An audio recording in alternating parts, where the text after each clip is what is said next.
Welcome everyone. We are going to have a very practical and useful episode. Let me see. I think we need a new one. Useful episode. I take away a few things. Yeah. Welcome everyone. We are going to have a very practical and useful episode, especially for early career researchers, as we are going to talk about common problems with PhD and writing scientific papers, and more importantly, how to overcome them. And we have a special guest for this episode. He has PhD in biochemistry and molecular biology from Monash University, Australia. And he has been working as a speaker, career coach in his own company. He's helping academics with podcasts, blogs, workshops, and courses. Ladies and gentlemen, please welcome our guest, Dr. Richard Huysmans. Welcome, Richard. Thanks, Ollie. You can just call me Richard. Great to be here. Thanks for inviting me on. Problems with papers, problems with writing grants. I don't know how many listeners have written and asked for help with that. What sort of questions you get around those topics on the blog and in response to the podcast? Yeah. So if we start with your introduction, could you tell who you are and how did you end up in this situation where you are now? Yeah, how did I end up in this situation? That's a good question. So I started out as a PhD student at Monash, like you said, in Australia. For me, a PhD was the easiest next thing to do. I think a lot of people think PhDs are difficult, but it was easier to continue on studying than it was to look for a job.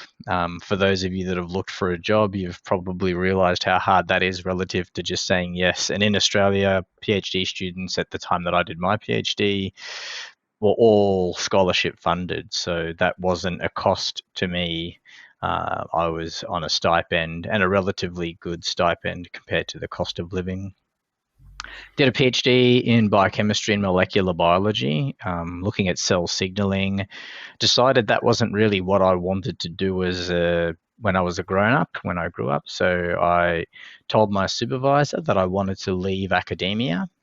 That was an interesting discussion. I think for most of you that have done a PhD or are supervising students, you'd know that you've got grand plans for the majority of students that you accept into your program. And my supervisor had grand plans for me as well. And by saying I wanted to leave, I think I destroyed those plans or the idea of those plans. But my supervisor was really good, said, I'll help you do whatever it is that you want to do next. So most supervisors, or in Australia anyway, they've got lots of students. So there was a big long list of students that had been through the group previously that I could go and contact and ask them how they got to where they got to, which was really useful.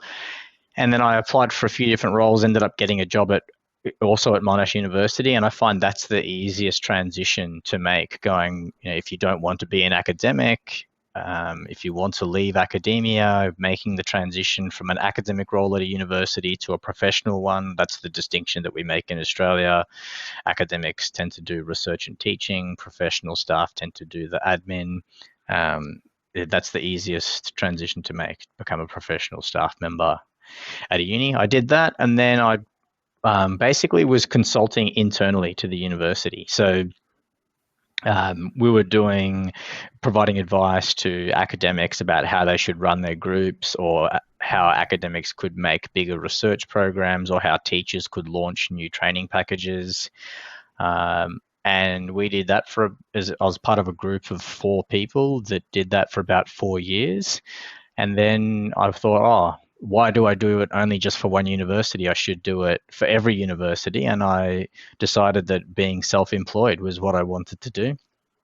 So I set up my own business in 2008. So I don't know if many of your listeners are old enough to know that was the global financial crisis that year or around that time. So I started a business in the global financial crisis, and it did really well, and it's basically funded my lifestyle ever since. And then I decided that around COVID time that I would transition from being more of a consultant into more of a career coach, and so I've done that. Basically, just before COVID hit, I transitioned from helping write grants and being a gun for hire, perhaps you could call it, to now being more of a career coach. And yeah, I'm helping people write their grants, write papers, write their thesis.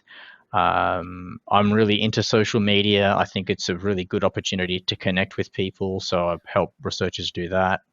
I've had my own resilience challenges and mental health setbacks. So I try and share those setbacks and how I learned to deal with those things as well so that I can help other people.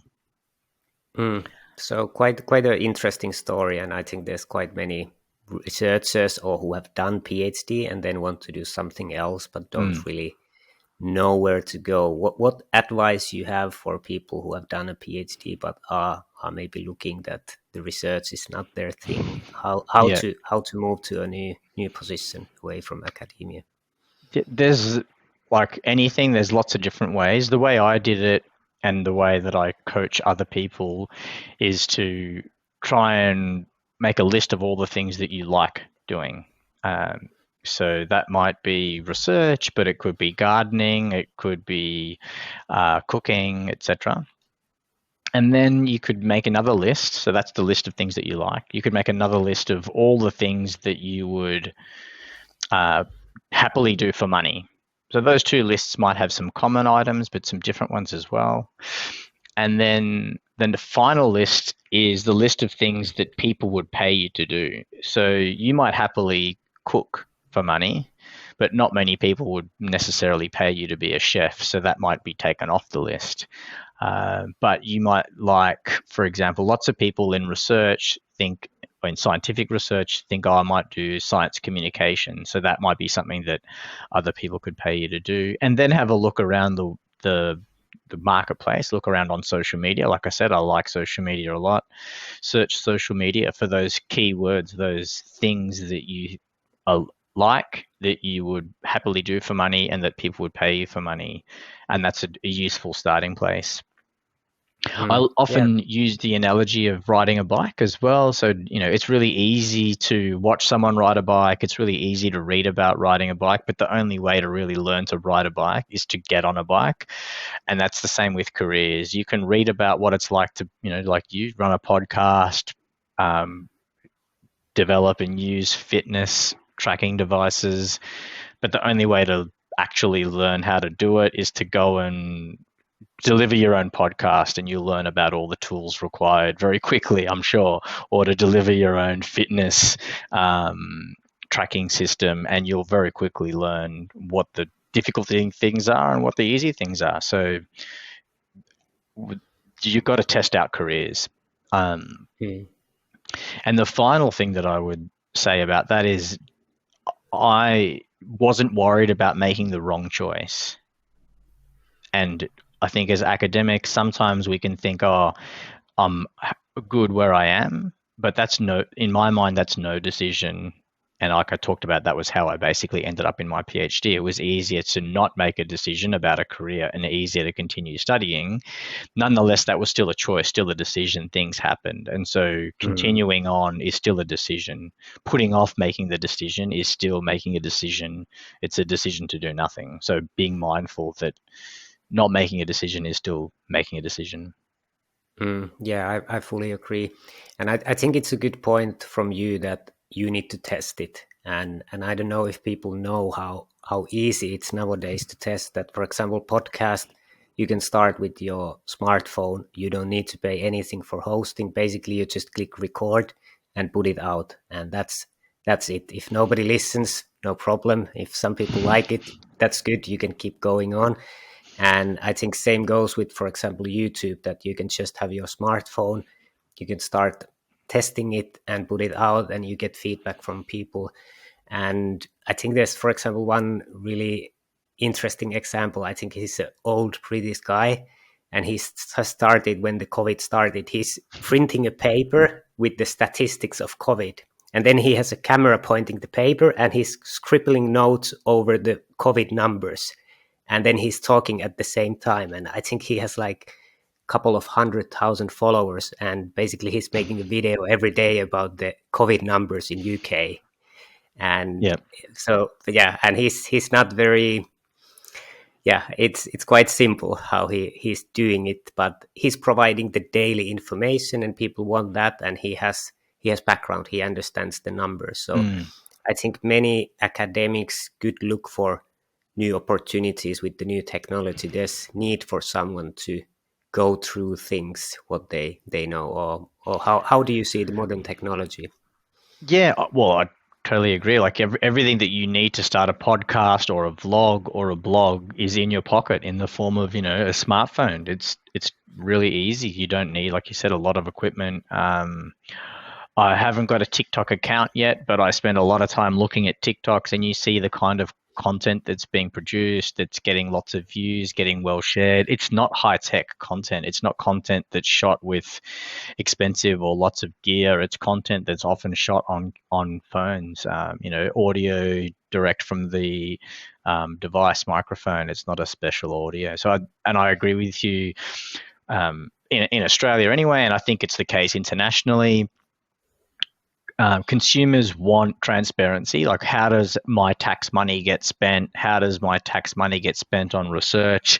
And at the very least, as an academic, if you start a vlog providing some behind the scenes, like here's how I write a grant, here's how much time I spent putting together a document that is trying to get a small amount of money, that then I'm going to have to justify why or how I spent the money. Like that would be really eye-opening to a lot of people, and then probably not aware that, you know, if not tens, hundreds of hours goes into putting together a grant application that might only be worth a few $100,000 over 3 years. And if you said to someone in Australia anyway, live off, you know, $200,000 over 3 or 4 years, a lot of people would find that not necessarily difficult to do, but they would think, oh, I thought scientists earned heaps of money, when that's not the case.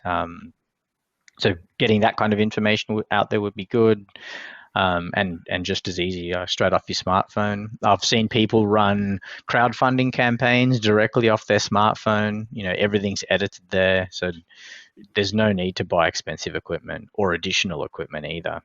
Yeah. And I think when you said transparency for scientific process, I think that's really something we need at the moment. People are seeing, for example, the COVID graph and the hospitalization, and they have no background and they make like assumption. We don't need to worry about it.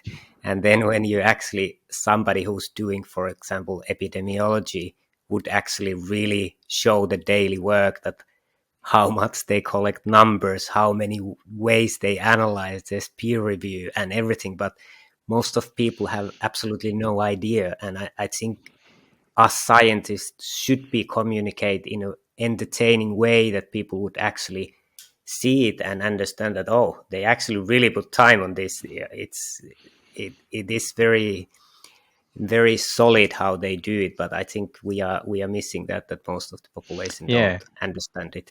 And yeah, like you said, it needs to be accessible. Like the history of the scientific journal was about making research accessible to everyone. Like that is literally how the scientific journals started. But now, if I grabbed a scientific journal from your discipline, or you grabbed one from my discipline, we both couldn't understand it, let alone someone who has had zero training or education in the fields that we have. So I'm not sure that the scientific journal now meets the criteria of making it accessible. It just publishes it. What makes it accessible now, in my mind, would be putting it out on social media in a form that can be shared and reshared by anyone who wants to. Yeah. And if we move to our points of writing papers and the common problems and how to overcome. So if we start with the scientific papers, what have been the common problems you have seen in your work? Yeah. Mostly people don't fully understand what the story that they're trying to tell with the research paper. So particularly, I work a lot with, like you said at the start, early career researchers and PhD students. And in Australia, there's a trend towards publishing papers and that making up your thesis. I think that's pretty common across Europe. And so obviously as a student, you want to publish. And generally speaking, you've got an idea that you want to publish, but not really sure what. So getting concrete about your idea is one of the problems that students face, and then documenting that. A book that I use a lot to help students write their first paper in particular, it's called Writing Your Journal Article in 12 Weeks. It's by a lady who is based in the US. Her name is Wendy Belcher. And that book goes through step-by-step writing your first article, which I think is really useful. There are sections in there about how to come up with your first idea. And so there's a lot of brainstorming activities that people can use if you don't have an idea. But generally speaking, from your PhD, it's meant to be new knowledge. So if you've got research questions that already form your PhD, they can, like, how do you answer that question, or how do you make progress towards answering that question? That would be potentially the topic of your research paper. The next problem with paper writing that I see is people don't devote enough time to it. So as an academic, I would say most of the time you need to be spending thinking or writing, and sometimes collecting data as well.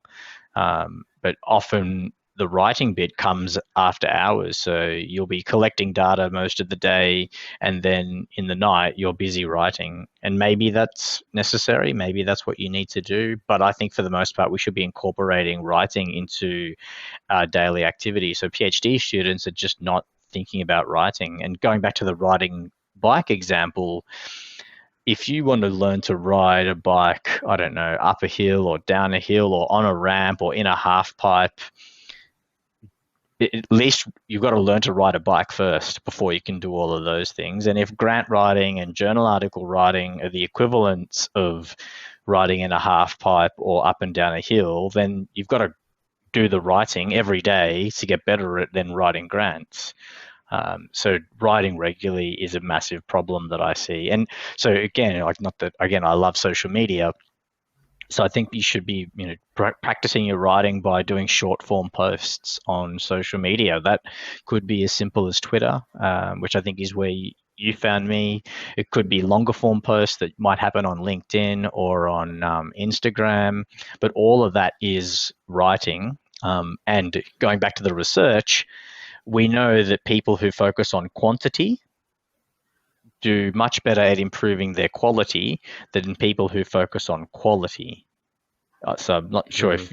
So basically, writing lots of words will improve your writing more than trying to write the best words. So practicing writing is another common mistake I see, not allowing enough time for the practicing writing. And then the final thing that I see in terms of writing papers is people don't take the final step in the submission bit. They want to make their article perfect, which is fair enough. They're worried about rejection. They're worried about negative feedback. But ultimately, you can't get published if you don't submit. And so having a deadline for when you submit is essential. And having being okay with the idea that you're sending something off that someone might correct is essential as well. And I encourage all of the people that I coach to send something knowing that it could be improved, because in some respects that gives the reviewer something to do. Oh, this could be improved, because they all want to have their input. Accepting something outright is highly unusual, so why not make something that you know that they're going to want to improve? That doesn't mean to send something in that's sloppy, but it does mean, all right, I'm going to be happy with 80% done, because the reviewer is going to tell me the next 20% that I need to get done. And it doesn't matter if I give them what I give them, they're always going to have an additional thing that they want me to do, and cool, I'll give them that opportunity then. Yeah, I think really good points. So basically, just start writing. You will learn it. Accept that it's not perfect. Kind of admit uncertainty and just keep going on would be your points to learn to write. Correct. Definitely have a go. And and the same thing, that works for your PhD thesis as well. So those tips of writing regularly. So if you can get into a writing habit of writing every day for 15 minutes, that'll be better than any writing course you do. That'll be better than any binge workshop that you'll do. If you write every day for 15 minutes, you'll have a really good thesis. And particularly if you start focusing on scientific writing at some point in that process too. Yeah, and basically you said that you should write regularly. How do you put it in your busy schedule? Like many times, especially in quantitative studies, you need to spend a lot of time collecting the data, analyzing it, and doing other tasks. How do you manage that? I like to. So this is a bit of a productivity thing as well. I like to write down at the top of a page, today will be successful if, and then I'll put 3 things underneath that. And so for me, writing would be one of those things, or I would recommend to an academic that writing needs to be one of those things. And then there might be 2 other things, and that might be collecting my data and it might be analyzing my data. So in any one day, there's only 3 things that you need to get done. And if a new thing comes onto your desk, so for example, if I get an email from someone that says, hey, Richard, I need you to prepare some notes for a grant. So then I'll have to take one of my other things off so that I can get that thing done. So that still limits me to 3 things in a day, but I'm making a conscious decision about what those 3 things are that I need to get done. The next thing that I would encourage people to do is put it into your diary. So like you said, academics are busy. You're probably getting lots of meetings. I listen to and read a bit from Cal Newport. He's an academic in the US, talks a lot about scheduling and productivity, particularly with an academic focus, but not just academia. And one of his tips, and I really like this one, is if I get a meeting request from anyone, I accept the meeting to the best of my ability, like we normally would do. But then I also go ahead and block out an additional time equivalent to that meeting length that is just for me. So that means that I can never get a calendar that is full of just meetings, because every time I get a meeting, I add in time that is equivalent, that is not a meeting, that is about me. So that can help protect some of your time. And another guy that I work with and listen to, his name's Dermot Crowley. He wrote this book called Smart Work. And basically he says integrate everything into one calendar system. So most of the time we only book meetings in our calendar. And he's basically a big proponent of scheduling work into our calendar. So if we talk about how can I make sure that I get some writing done each week or each day, there would be in my calendar, there's a slot every day for writing. And that slot might be 15 minutes today because that's all I could do. But tomorrow it might be an hour. Another day it might be several hours. But that slot exists in my calendar. So when it comes time to sit down and I have to write a blog every week. Oh no, I don't have to. I set myself a goal of writing a blog every week. There's time to do that. I don't have to think, oh, how am I going to fit this into my week? It's already scheduled in my diary. Yeah, I think those are really good points. I really I use Google Calendar, so it's really easy to take times. And I try to also schedule like when do I go for a run. I like to go a couple of times, like early morning or not early morning, in the morning before noon some days. So I actually schedule it.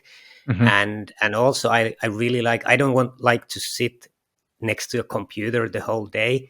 So usually for the afternoon I'm scheduling like a call with my colleague that I can go walk outside. So I try to always put that, so that kind of helps me. I get my work done at the same time and I get the walk, and it makes my days much nicer. And also I think it's very useful. I just integrated this kind of calendar software that people can book times to meet me. And I don't need to. I don't need to send the emails. And it actually was surprisingly easy. I didn't know it. It took like maybe 5 minutes, and I had the system up. And it's really good because now I can kind of force the meetings to the times that I want to have the meetings. So because there's a lot of days we don't need to send emails back and forth. So I think that also provides me more time, but also provides much more control to my calendar. Yeah, yeah. So again, Cal Newport talks about the different ways of managing your time. So one of them is the first one I mentioned. If you get booked for an hour, book a corresponding hour for yourself. What I do for myself is I kind of do what you do. So I've got a scheduling tool that I can send a link to people and say, hey, here's my full availability. Go ahead and book. Now, that doesn't mean they've got open access to my calendar, but what it does mean is I can make myself unavailable at particular days and times, or only available at particular days and times.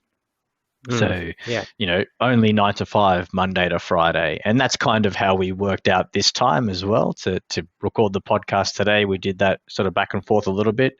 But then you've got your calendar system. I've got one of those as well. And I think they're really good. What one do you use? Do you know the name of it? I use two Calendly, TU Yep. calendar or something. Yep. There's a place you get it like a lifetime deal for like $49, Okay. which is Yeah. good. It's appsumo.com. I don't know if it's still up there, but if it's still there, I recommend people getting. Yeah. I think others are like 10 euros a month or something. Yeah. Yeah. I've used Calendly before. I've got my CRM, customer relationship management tool, is HubSpot. I think for the free version, you can do that as well. Yeah. And the paid version, you can add all sorts of functionality, like add multiple different kinds of links so people can get a different link depending on what it is you want them to see, the availability, the notice period, all that kind of stuff. But that's a really good way of limiting access. And what I so if again, you thinking about the university sector in Australia, lots of people's calendars are open to other people in their workplace, so you can see busy times and free times. And I just tell people, look, if you don't want to have meetings on Thursdays and Fridays, just automatically fill those in and make a recurring meeting with yourself so that no one can ever book a meeting on a Thursday or a Friday.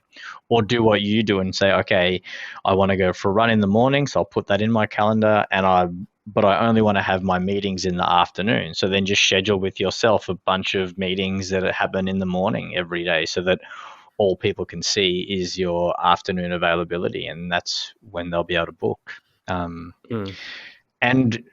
finally, say no. So it's really interesting when I'm coaching people about giving themselves more time. I challenge them to let's go through your diary and work out, could you have said no to any of the meetings that you've had in the past 6 weeks? And invariably they're like, oh yeah, could have said no there. And I'm like, cool. So practice saying no, say no to the meeting, push back, make some rules. If it doesn't have an agenda, I don't attend. If it's an hour long, but I really want it to be half an hour, I don't attend. Or I write back and say I can only attend for 30 minutes. If it doesn't need to happen at that day and that time, I push back and say no. So working out ways of saying no is important. And Cal Newport reckons, and I tend to agree with this, that we generally say no to meetings once we've reached about 100% full, which means that we probably end up doing about 120% worth of meetings than we really should. And he said, if you get a better understanding of how busy you are and how much time you need to do work, then you're better able and more confident to say no. You'll say no to meetings when you're at 80% full rather than when you're at 100% full. So I think that's useful as well, having a good justification for saying no, so that if you're worried, people will ask you why, you've got a good answer. Yeah, I fully agree with those points, and I think if listeners want to learn more, there's a lot of this kind of productivity tips and coaching. For example, in YouTube, I've been watching one guy from UK. He's Ali Abdal, who has who's been in Cambridge studying medicine, and then explains how he did well in the exams, and then he has been working as a doctor, and and is putting out a lot of content, very very high quality. So maybe checking that out. And if we go back to the writing process, like if you, for example, start doing a PhD and you Mm-hmm. haven't written any scientific papers, it might Mm-hmm. be a big task. You don't feel that you have the competence to actually write that kind of text. And basically no one has. Scientific text is a certain kind of text. We don't learn it in school. It's a specific way of writing. How do you go into that? How do you start writing when you don't really have the skills to do that? So the first thing is to start, so just write. The second thing is to read the kind of article or journal or book that you want to write. Read that kind of content. So let's say you want to write a nature paper. Go and read a bunch of nature papers to see how they put together the words, how they put together the research, the kinds of data collection processes that they're using. All of those things might be useful ways of starting the scientific writing process. The other thing to do is read and then note what you like about the way that things are structured, or note what you like about the way things are put together. So, does this make sense to you? Is this a good way of phrasing something? Is this a bad way of phrasing something? If you're going to write a grant, you can do the same process. So 1, start writing. 2, go and read. So go to I presume most European universities have research offices. Go there and say, can I read some of the recent grant submissions? That'll be a great way of learning how to write grants and learning what you'd like to read, and learning what is accessible to you as a non-scientific writer at that stage at the start of your PhD. Yeah, I fully agree. And reading other papers and then kind of, I don't say that you start to copy directly something, but you find a paper which is close to you and you look the logic, for example, introduction, that first they introduce the cost of this problem, then how it affects the society, and then how did they study it. So you just kind of take that blueprint and you start writing a sentence. Maybe it's bad in the beginning, but it gets improved. But I think many people, they procrastinate. They don't just start writing the bad sentences and then modify them, and at some point they will be good sentences, in my opinion. What do you think? Yeah, totally agree. Like using riding a bicycle analogy, it's the same thing. You don't expect to get on the bicycle for the first time and be the next Cadell Evans or whatever. You've got to learn to balance and then go fast and then go faster and then ride with less equipment or ride with certain kinds of equipment. It's the same thing with writing. I don't know why we expect to write perfect sentences from the start. Yeah, it's just unrealistic. And reading, my view is reading regularly, anything, not just science, will help improve your writing. It'll increase your vocabulary. It'll increase your knowledge of the world. It'll increase the range of sentences and phrases that you have at your disposal to describe something. Like even if you're reading fantasy novels but writing scientific work, there'll be elements that you can track across, and you won't do it consciously. You might do it subconsciously, but it'll definitely improve your writing. Yeah, good points. And then if we move from scientific papers to writing your thesis, what is different writing a scientific paper and writing a thesis, and what are the common problems? Yeah, so I think firstly, if you're writing a thesis by publication, then a thesis and a paper are very similar. But if you're writing a thesis that is not by publication, the main difference is that, in my view, and particularly again in thinking about the Australian context where I've helped most people, the data that you have in your thesis only needs to be new. It doesn't need to be publishable, whereas obviously a paper needs to be publishable. And there's two different things there. I think lots of people recently, particularly as it relates to COVID and the clinical trials, have spoken about journals of negative results or journals of research that didn't work. And a PhD can essentially be that. I tried this and it didn't work. I tried that and it didn't work. That's still new knowledge. It might not be interesting to a publisher, but it is relevant potentially to your PhD. So know that new information is what your PhD needs to be. And then after that, the way I think about it is the first step is to describe the field and let the reader know, ultimately the assessor, know that you know the context of your whole field. And the next step is to say, I knew all that context. Now here's some new information that I can add to that context.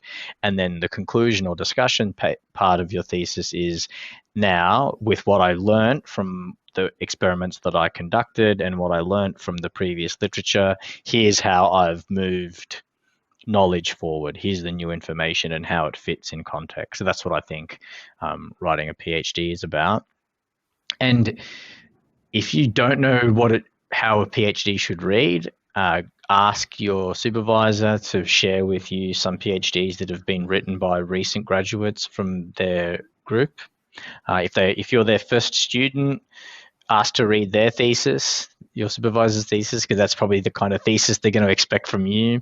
And don't expect to read it cover to cover. I totally acknowledge my thesis has not been read by anyone except for me and my assessors. I don't think anyone else has read it through cover to cover. But read through the different bits and get a feel for what it is that how they're expressing things. Use if you're in a research group with a lot of people, whether that be postdocs or other research students, get their advice. Like, write something, doesn't have to be long, 1 page, and ask them to have a read of it.